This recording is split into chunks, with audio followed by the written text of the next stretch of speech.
Good day sa inyo mga tektik. Ngayon panibagong video is hard reset ng Infinix 05 model number X603 mga katiktik. So ang pag hard reset, power off lang natin ang phone natin.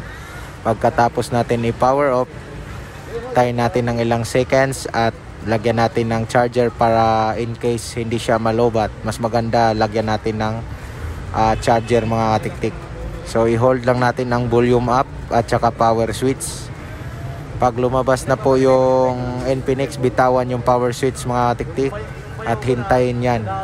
So pag lumabas yan, bitawan lahat at ilong press ang power switch, tapos isang pindot sa volume up. Ayan. So lumabas yan. So use volume down mga tiktik. Power switch naman yung okay natin. So pipiliin natin dyan yung wipe data. So effective po siya mga katiktik sa pag-remove ng mga pin, password, pattern. So ganyan po ang gagawin nyo mga tiktik para ma-remove po yung pin at saka pattern or password, pin code, ganon.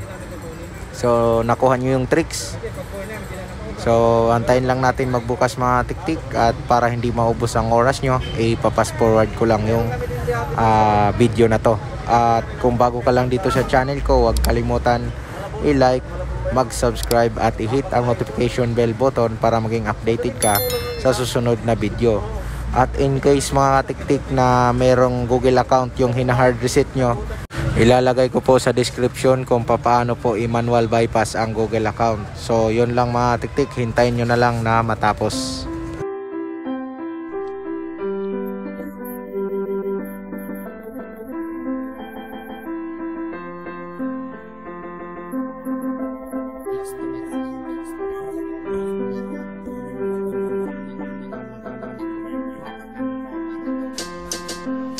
Connect lang natin sa wifi mga tiktik para makita nyo kung may Google account or wala.